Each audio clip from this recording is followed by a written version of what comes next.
This program was made possible by likes from viewers like you. Thank you. What is your least favorite movie? I'm not talking you came out of the theater thinking, oh, that was bad, oh, I didn't like that. I mean, what's a movie that made you walk out saying, that film offended me and I didn't enjoy it on any level? Leave a comment down below. I'm actually curious what you guys hate. I want to discuss what is the worst movie I've ever seen. Ladies and gents, this is the moment you've waited for. 2017's The Greatest Showman, aka the worst Tinder date I've ever been on. Now, Greatest Showman actually had a budget and real actors with a flashy studio-produced soundtrack, so why does this movie stick out to me as the worst I've ever seen? Why haven't I just forgotten about a 2-year-old movie? Well, that flashy studio-produced soundtrack came on in a retail store I was in recently, and it kills my vibe every time I hear it, giving me flashbacks to bearded fat ladies dancing around as I awkwardly sit next to a person I just met.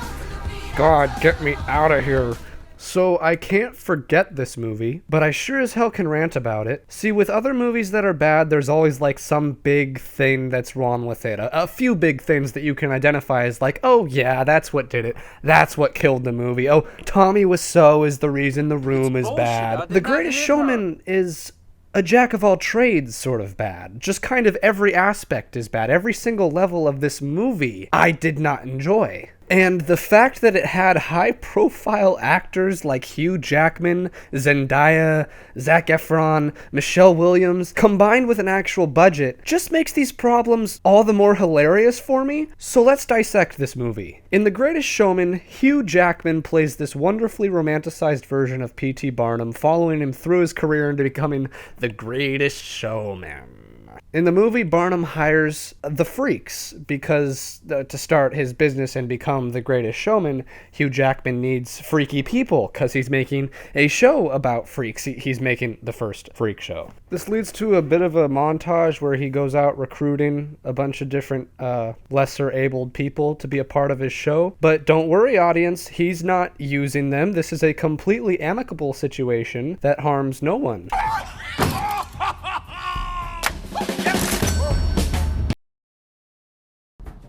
What is your name? Vasily Palavol, sir. Yeah, we're gonna change that name. You want people to laugh at me? Well, they're laughing anyway, kid, so might as well get paid. I see a soldier, no, a general, riding across the stage with a sword and a gun. People will come from all over the world, and when they see him, they won't laugh.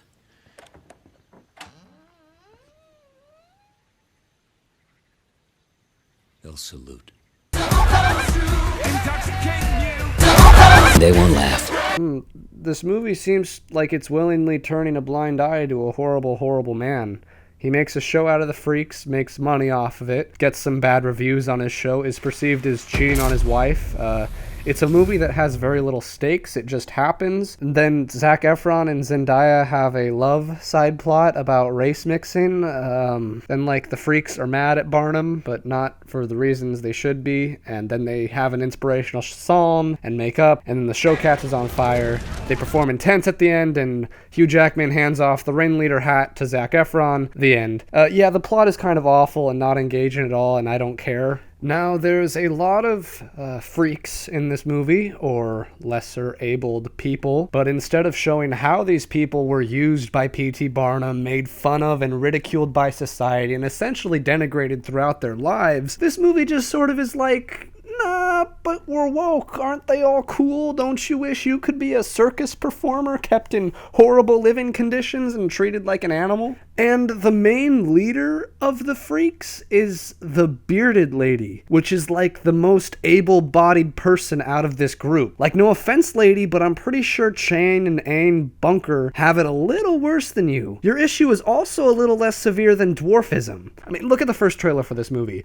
Ooh, a skinny white guy with a top hat and red coat and cane. He's so slick with it. This isn't awakening sleeper cell emo girls at all by invoking the imagery of Panic at the Disco. I chime in with a haven't you people ever heard of? Okay, yeah, I know Brendan Urie is dressed as a circus ringleader, but come on. Every song is glitteringly overproduced, and I'm pretty sure that there's not one single song that is situationally specific to what is happening on the screen, which is weird because generally musicals like to use music to move their plots along.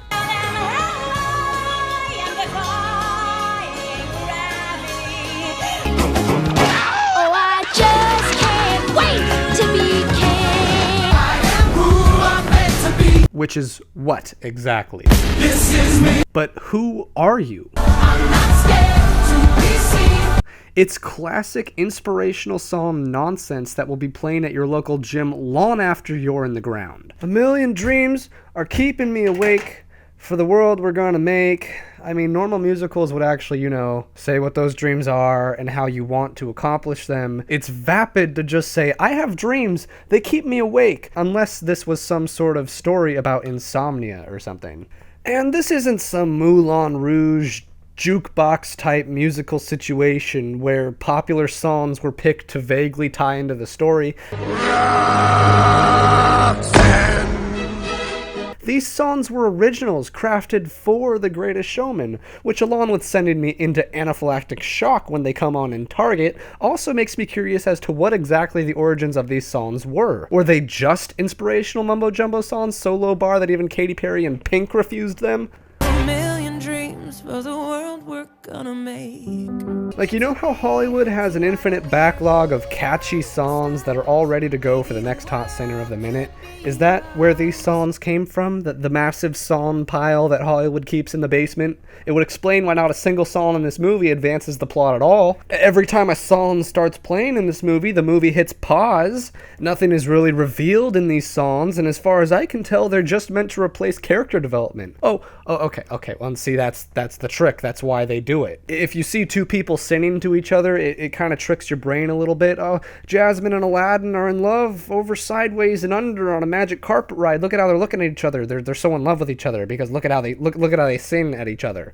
And it works there because you're okay with the movie hitting pause for a minute and just enjoying a little song that's a tiny bit grandiose. The Greatest Showman is like, we need to do that all the time, every scene. We need to show that Barnum and his wife are in love. Here's a vapid song. We need the freaks to seem empowered. Here's a vapid song. We need Zendaya and Zac Efron to be in love. Here's a vapid song. And every time one of these comes on, the plot screeches to a halt. And I would remind you that the plot sucks and was not engaging from the start. So these vapid songs with no plot agency actually end up being the best part of the movie because who gives a shit?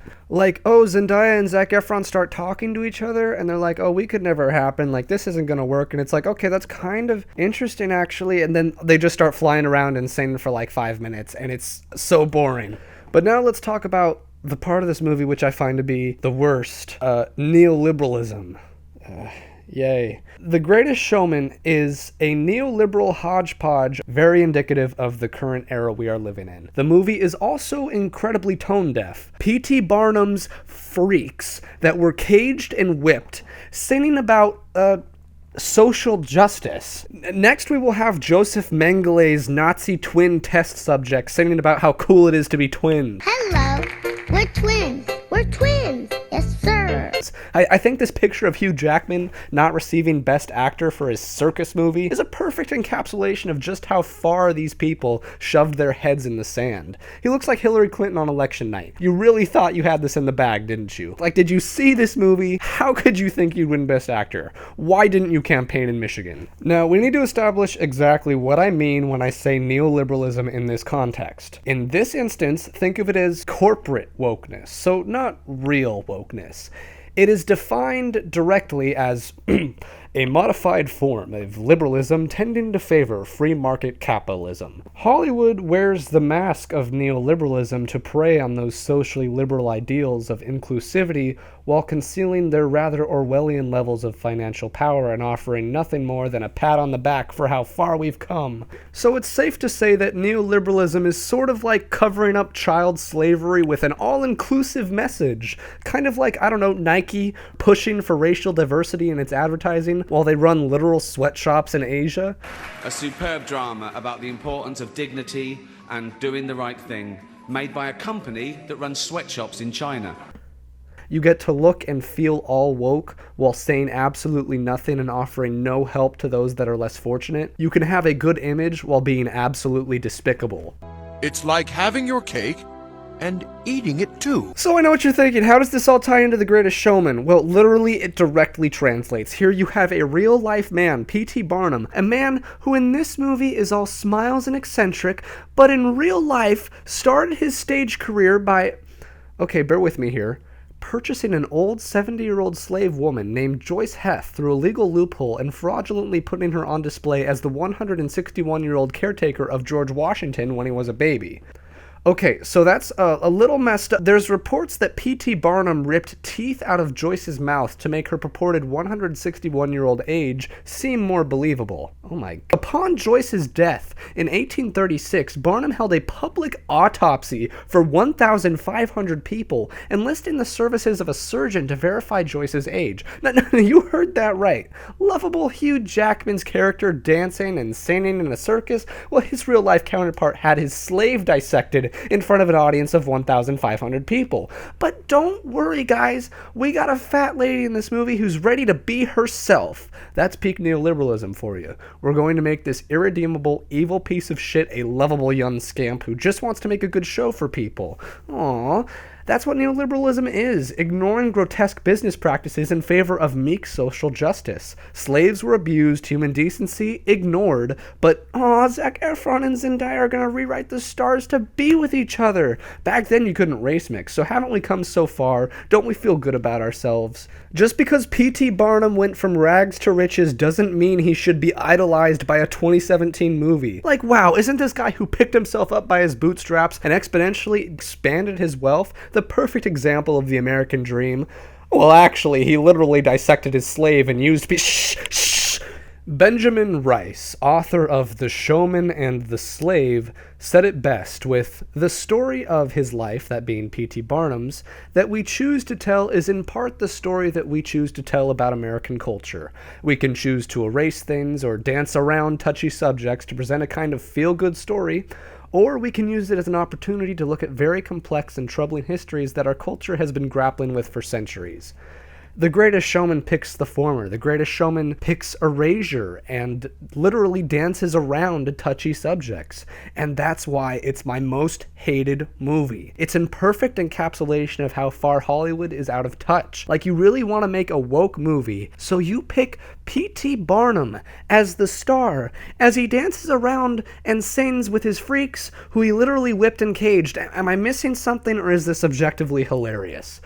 Am I so out of touch? No, it's the children who are wrong. I hope we can all forget this movie and leave it to die in the bowels of history. If you liked this video, as I said earlier, please like it.